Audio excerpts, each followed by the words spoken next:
Pulled elbow. বাচ্চাদের এই হাত ধরে টান দেওয়ার ফলে বাচ্চাদের এই হাতটা উঠে যায় বা ডিসলোকেশন হয়ে যায়, এলবো থেকে ডিসলোকেশন হয়ে যায়।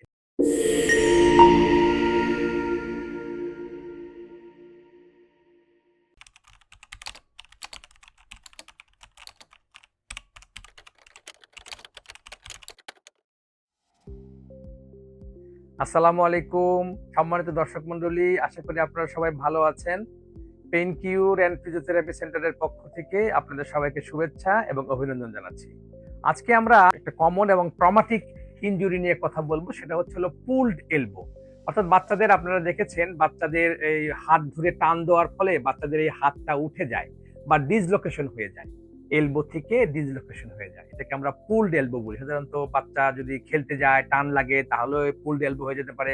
অনেক সময় স্মার্ট মাদাররা হাই হিল পরে বাচ্চাকে ধরে টান দিতে যায় তাড়াতাড়ি যাওয়ার জন্য, তখনও এটা পুলড এলবো হয়ে যেতে পারে। কখনো কখনো জামা পরাতে গিয়ে টান দেওয়ার সময়ও কিন্তু এটা পুলড হয়ে যেতে পারে। আসলে ব্যাপারটা কি? আসলে আমাদের যে এলবো জয়েন্ট, এখানে দুটো হাড় থাকে। অর্থাৎ এই বুড়ি আঙ্গুল বরাবর যে হাড়টা, সেটাকে আমরা বলবো রেডিয়াস, আর পাশে থাকে আলনা। এই দুইটা হাড়ের সমন্বয়ে আমাদের এই এলবো জয়েন্টটা মানে গঠিত হয়। তো এলবো জয়েন্টের এই যে বুড়ি আঙ্গুলের পাশে যে রেডিয়াস, যেই হাড়টা, সেই হাড়টা এই এলবো জয়েন্টের গোড়ার দিকে একটা লিগামেন্ট থাকে, এনুলার লিগামেন্ট। এই এনুলার লিগামেন্ট এই হেডটাকে এভাবে লক করে রাখে, এভাবে লক করে থাকে। এবং বাচ্চাদের কিন্তু হাড়টা যেহেতু একটু সফট থাকে এবং এই জয়েন্টটাও পুরোপুরি ভাবে স্ট্রংলি তৈরি হয় না, তো লিগামেন্টের মধ্যেই এই হেডটা বসানো থাকে।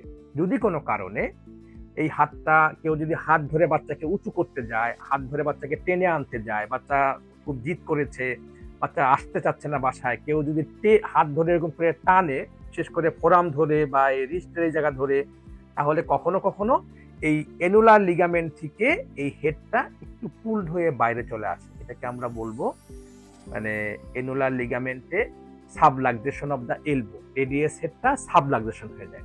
পরে বাচ্চাটা এমন কান্নাকাটি করে, এই বাচ্চাটা হাতটাকে এভাবে একটু ফ্লেক্স অবস্থায় ঝুলিয়ে রাখে এবং সে এই হাত দিয়ে কোনো কিছু ধরতে চায় না। যদি বাচ্চাকে আমরা একটা চকলেট দিতে যাই, যে চকলেট ধরো, সে অন্য হাত দিয়ে এটা ধরে, এই হাতটা নাড়াতে চায় না এবং ব্যথা, অনেক কান্নাকাটি করে। তো এইটা অনেক সময় ডায়াগনোসিস ভুল হয়, কিন্তু যারা জানে যে এটাকে পুলড এলবো, তাদের কাছে নিয়ে গেলে তারা কিন্তু সুন্দরভাবে এটাকে বসে থেকেই ম্যানেজ করে ফেলতে পারে। এটা ম্যানেজের জন্য আমরা যেটা করি সেটা হচ্ছে বাচ্চাটাকে বুঝিয়ে শুনে আস্তে করে এই এলবোটাকে নিচের দিকে হাত দিয়ে এটাকে সোজা করি। সোজা করে হাতটা তো এভাবে থাকে, বাচ্চাটা এভাবে রাখে, পোনেটের অবস্থায় রাখে। তখন আমরা এটাকে আস্তে করে সোজা করে এই এটাকে ধরে, এটা এটা হলো সুপাইনেশন আর এটা হলো প্রোনেশন। আমরা খুব পোনেটেড অবস্থায়ও যদি ফ্লেক্স করি তাও হয়ে যাবে।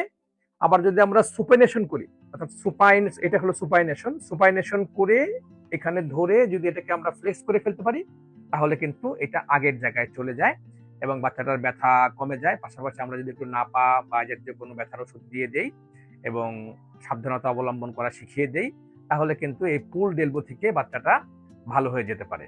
পাশাপাশি বাবা মাকে আমরা শিখিয়ে দিব যেভাবে টান না দেওয়ার জন্য, এবং বাচ্চা কেউ শিখিয়ে দিব যে তুমি খেলাধুলা করার সময় এই ধরনের কাজ করতে যেও না। সাধারণত 1 থেকে 5 বছরের বাচ্চাদের বেশি হয়, তবে পিক হলো 2 থেকে 5 বছর, 2 থেকে 5 এই সময়টার মধ্যে পুলড এলবো খুব বেশি হয়। আশা করি এই তথ্যটা জেনে আপনারা খুশি হবেন এবং এই বাচ্চা যদি কখনো পুলড এলবো হয়, তাহলে আমাদের কাছে নিয়ে আসলে আমরা এটাকে, বাসায় যদি আপনারা আমাকে দেখাই দেওয়া সিস্টেমে যদি করে ফেলতে পারেন তাহলে ভালো, নাহলে আমাদের কাছে নিয়ে আসলে আমরা এটাকে আগের মতো বসিয়ে দিব।